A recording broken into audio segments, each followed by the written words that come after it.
Hello friends, എല്ലാവർക്കും easy വേൾഡിലേക്ക് സ്വാഗതം. ഇന്ന് നമ്മളൊരു അടിപൊളി സ്നാക്ക് റെസിപ്പിയാണ് നോക്കുന്നത്. ഒരുപാട് നാൾ കേടുകൂടാതെ സൂക്ഷിക്കാൻ പറ്റുന്ന നല്ലൊരു അടിപൊളി മിക്സ്ചർ, അതും മലബാർ സ്പെഷ്യൽ പയ്യോളി മിക്സ്ചറാണ്. അപ്പോൾ നിങ്ങൾ ചാനൽ ആദ്യമായിട്ടാണ് കാണുന്നതെങ്കിൽ ഒന്ന് സബ്സ്ക്രൈബ് ചെയ്തിട്ട് എല്ലാ വീഡിയോസും ഒന്ന് കണ്ടു നോക്കണേ. അപ്പോൾ നമ്മുടെ ഈ മിക്സ്ചർ ഉണ്ടാക്കാനായിട്ട് ആദ്യമേ തന്നെ നമുക്കൊരു ബൗളിൽ കടലമാവ് അളന്നെടുക്കാം. ഞാനിപ്പോൾ ഒരു 2 കപ്പ് കടലമാവിനുള്ള മിക്സ്ചറാണ് ഉണ്ടാക്കിയെടുക്കുന്നത്. ഏകദേശം നമുക്ക് ഇത് 1 കിലോയോളം മിക്സ്ചർ ഇതിൽ നിന്ന് ഉണ്ടാക്കിയെടുക്കാൻ സാധിക്കും. അപ്പോൾ നമ്മൾ ഈ കടലമാവിലേക്ക് ഇനി ചേർത്ത് കൊടുക്കേണ്ടത് അരിപ്പൊടിയാണ്. അരിപ്പൊടി ഏകദേശം 1 കപ്പ് വരെ നമുക്കിതിലേക്ക് ചേർത്ത് കൊടുക്കാം.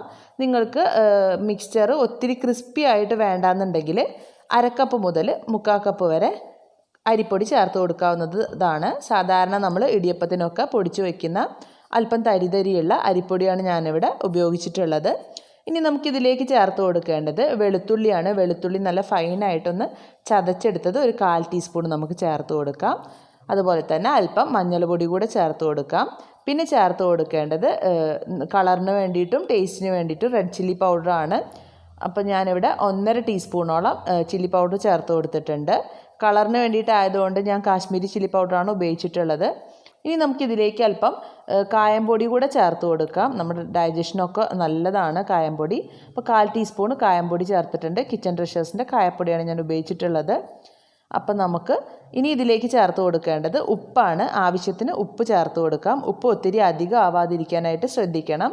നമുക്ക് ആവശ്യമാണെങ്കിൽ അവസാനം മിക്സ്ചറൊക്കെ നന്നായിട്ട് മിക്സ് ചെയ്യുന്ന ടൈമിൽ ആവശ്യത്തിന് ഉപ്പ് ചേർത്ത് കൊടുക്കാവുന്നതാണ്. അതുകൊണ്ട് അല്പം ചേർത്ത് നന്നായിട്ട് ഇതെല്ലാം ഒന്ന് മിക്സ് ചെയ്തെടുക്കാം. മിക്സ് ചെയ്തതിന് ശേഷം സാധാരണ നോർമൽ ടെമ്പറേച്ചറിലുള്ള വെള്ളം വെച്ചിട്ട് നമ്മൾ ചപ്പാത്തിക്കൊക്കെ കുഴയ്ക്കുന്ന അതേ രീതിയിൽ നമുക്കിതൊന്ന് കുഴച്ചെടുക്കാം. ഒത്തിരി ലൂസായി പോവാതെ നല്ല കറക്റ്റ് കൺസിസ്റ്റൻസിയിൽ കുഴച്ചെടുക്കാനായിട്ട് ശ്രദ്ധിക്കണം. നമ്മുടെ ചപ്പാത്തിയുടേതൊക്കെ അതേ പരുവത്തിൽ കുഴച്ചെടുക്കാം. നമ്മുടെ മാവ് ഇപ്പോൾ ഏകദേശം കുഴഞ്ഞു വന്നിട്ടുണ്ട്. ഈ ഒരു കാണുന്ന പരുവത്തിലാണ് നമുക്ക് മാവ് കുഴച്ച് കിട്ടേണ്ടത്. ഇനി നമുക്കിതിലേക്ക് അല്പം എണ്ണ ചേർത്ത് നന്നായിട്ടൊന്ന് കുഴച്ചെടുക്കാം. ഞാനിപ്പോൾ 1 ടേബിൾ സ്പൂണോളം എണ്ണ ചേർത്ത് കൊടുത്തിട്ടുണ്ട്. നമ്മൾ ഇങ്ങനെ എണ്ണ ചേർത്ത് കൊടുക്കുന്നത് കൊണ്ട് നമ്മുടെ മിക്സ്ചർ, അതായത് വറുത്തെടുക്കുന്ന ടൈമിൽ ഒത്തിരി അധികം എണ്ണ കുടിക്കാതെ നമുക്ക് വറുത്തെടുക്കാൻ സാധിക്കും.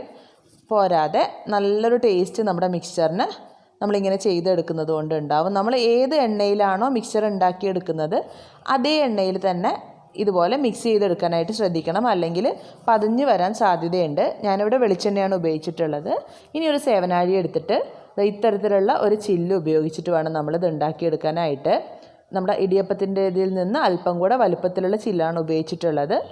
നമുക്കിനി സേവനാഴിയിലേക്ക് മാവ് നല്ല ചേർത്ത് നിറച്ചിട്ട് മാറ്റി വയ്ക്കാം. ഞാനിവിടെ മാവ് ചേർത്ത് കൊടുക്കുന്നുണ്ട്. നന്നായി അമർത്തി നമുക്ക് മാവ് ചേർത്തിട്ട് സേവനാഴി റെഡിയാക്കി വയ്ക്കാം. ഇതവിടെ നിൽക്കട്ടെ. ഈ ഒരു ടൈമിൽ നമുക്കിനി ഒരു അല്പം കറിവേപ്പിലയും കുറച്ചധികം തന്നെ വെളുത്തുള്ളി തോലോടുകൂടി ചതച്ചെടുത്തതുമാണ് വേണ്ടത്. നമുക്കിനി അല്പം കടല ആവശ്യമുണ്ട്. ഞാൻ ഏകദേശം ഒരു 1/2 കിലോയോളം കടല എടുത്തിട്ടുണ്ട്. നിങ്ങൾക്ക് 1/4 കിലോ മുതൽ 1/2 കിലോ വരെ കടല എടുക്കാവുന്നതാണ്. നമ്മുടെ പയ്യോളി മിക്സ്ചറിന് നല്ല രീതിയിൽ കടല ആവശ്യമുണ്ട്. അപ്പോഴാണ് നല്ലൊരു ടേസ്റ്റ് ഉണ്ടാവുക നമ്മുടെ പയ്യോളി മിക്സ്ചർ. അപ്പം നമ്മുടെ പാൻ ഇപ്പോൾ അടുപ്പിൽ വെച്ചിട്ട് നന്നായിട്ട് ചൂടായിട്ടുണ്ട്. ഈ പാനിലേക്ക് നമുക്ക് വെളിച്ചെണ്ണ ഒഴിച്ച് കൊടുക്കാം.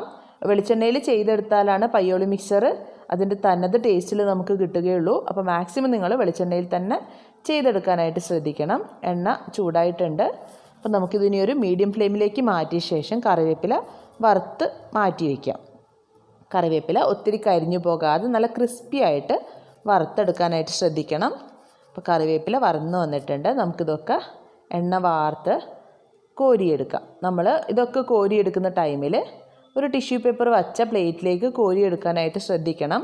അപ്പോഴാണ് നമുക്ക് എക്സസ് ആയിട്ടുള്ള എണ്ണയൊക്കെ ഇതിൻ്റെ അകത്ത് നിന്ന് മാറിക്കിട്ടുകയുള്ളൂ. നമ്മൾ കറിവേപ്പില കോരിയെടുത്തുകൊണ്ടിരിക്കുകയാണ്. ഇനി നമുക്കിതിലേക്ക് നമ്മൾ ചതച്ച് വെച്ചിരിക്കുന്ന വെളുത്തുള്ളി ചേർത്തിട്ട് നന്നായിട്ടൊന്ന് മൂപ്പിച്ചെടുക്കാം. വെളുത്തുള്ളിയും കരിഞ്ഞു പോവാതെ ഒരു ഗോൾഡൻ ബ്രൗൺ നിറം ആകുന്നത് വരെ നമുക്ക് വറുത്ത് മാറ്റി വയ്ക്കാം. നമ്മളിങ്ങനെ വറുത്ത് മാറ്റുമ്പോൾ നമ്മുടെ മിക്സ്ചറിൽ നിന്ന് വെളുത്തുള്ളി നല്ലൊരു സ്വാദുണ്ടാവും കഴിക്കുമ്പോൾ. കൂടാതെ നമ്മുടെ ഈ എണ്ണയൊക്കെ നല്ലൊരു വെളുത്തുള്ളിയുടെ ടേസ്റ്റൊക്കെ ആയിട്ട് നമ്മൾ സേവയൊക്കെ വറുത്തെടുക്കുന്ന ടൈമിൽ അതിന് നല്ലൊരു ഫ്ലേവർ കൊടുക്കാൻ ഇത് സാധിക്കും. അപ്പോൾ നമുക്കിത് വറുത്ത് മാറ്റി വയ്ക്കാം. ഇനി നമുക്ക് കടല ഇതിലേക്ക് ചേർത്തിട്ട് വറുത്തെടുക്കാം. നമ്മുടെ ഈ കടല ഞാൻ ഓൾറെഡി വറക്കാത്ത കടലയാണ്. അപ്പോൾ അല്പം നേരം നമ്മളിത് വറുത്തെടുത്താൽ മാത്രമേ നമുക്ക് നല്ല രീതിയിൽ ക്രിസ്പി ആയി കിട്ടുകയുള്ളൂ. അപ്പോൾ ശ്രദ്ധിച്ച് വറുത്തെടുത്ത് കടലയൊക്കെ നല്ല രീതിയിൽ വറന്ന് വന്ന് ഉറപ്പാക്കിയ ശേഷം മാത്രമേ നമ്മളിത് കോരി മാറ്റാനായിട്ട് പാടുള്ളൂ. അപ്പോൾ നമ്മുടെ കടല ഇപ്പോൾ അത്യാവശ്യം വറന്ന് വന്നിട്ടുണ്ട്. ഞാനൊരു കടല എടുത്തിട്ട് ജസ്റ്റ് ഒന്ന് ക്രിസ്പി ആയോ എന്ന് നോക്കിയ ശേഷമാണ് ഇത് കോരി മാറ്റാനായിട്ട് പോകുന്നത്.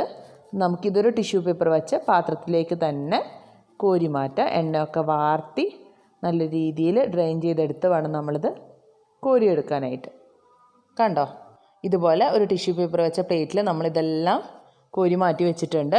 ഇനി നമുക്ക് നമ്മൾ നേരത്തെ മാറ്റി വെച്ചിരിക്കുന്ന സേവനാഴി എടുത്തിട്ട് നമ്മുടെ മാവ് വെച്ചിട്ട് സേവ ഉണ്ടാക്കിയെടുക്കാം.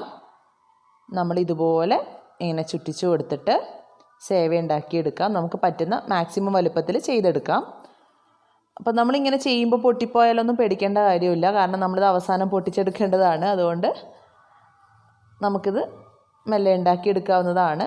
നന്നായിട്ട് ഇതൊന്ന് വറന്ന് വന്ന് കഴിഞ്ഞ് കഴിഞ്ഞാൽ നമുക്ക് തിരിച്ചിട്ടുകൂടെ നല്ല ക്രിസ്പി ആവുന്നത് വരെ വേവിച്ചെടുക്കാം.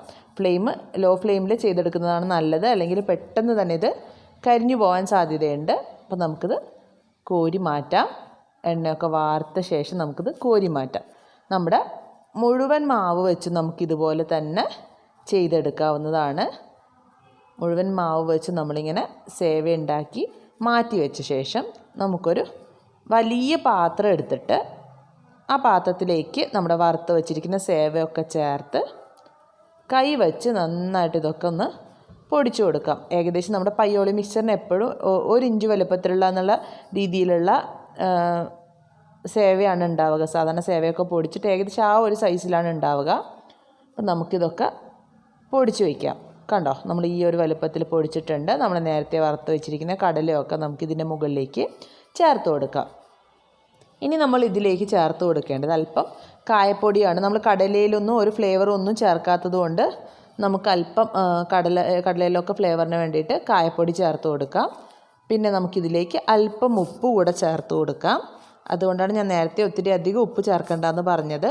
ഇനി നമുക്കിതിലേക്ക് കളറിന് വേണ്ടിയിട്ട് അല്പം കാശ്മീരി ചില്ലി പൗഡർ കൂടെ ചേർത്ത് കൊടുക്കാം. എന്നിട്ട് കൈ വെച്ച് നന്നായിട്ട് ഇതെല്ലാം ഒന്ന് മിക്സ് ചെയ്തെടുക്കാം. കണ്ടോ, ഇത്രയേ ഉള്ളൂ. നമ്മുടെ ടേസ്റ്റി ആയിട്ടുള്ള പയ്യോളി മിക്സ്ചർ റെഡിയാണ്. സാധാരണ നമ്മൾ മിക്സ്ചറൊക്കെ ഉണ്ടാക്കിയെടുക്കുമ്പോൾ നമുക്ക് ബൂന്തിയൊക്കെ ഉണ്ടാക്കണം, നമ്മൾ 2 രീതിയിലുള്ള സേവ ഉണ്ടാക്കിയെടുക്കണം. അപ്പോൾ അത്തരത്തിലുള്ള ഒരു ബുദ്ധിമുട്ടുമില്ല. നമുക്ക് വളരെ എളുപ്പത്തിൽ തന്നെ വിചാരിച്ചാൽ ചെയ്തെടുക്കാവുന്നതേ ഉള്ളൂ. നല്ല ടേസ്റ്റി ആയിട്ടുള്ള പയ്യോളി മിക്സ്ചർ റെഡിയാണ്. അപ്പോൾ എല്ലാവരും ട്രൈ ചെയ്ത് നോക്കിയിട്ട് കമൻറ്റ്സ് അറിയിക്കണം. ഇഷ്ടമായാൽ ലൈക്ക് ചെയ്യാൻ മറക്കരുത്. ഫ്രണ്ട്സിനൊക്കെ ഷെയർ ചെയ്ത് കൊടുക്കുകയും വേണം. താങ്ക്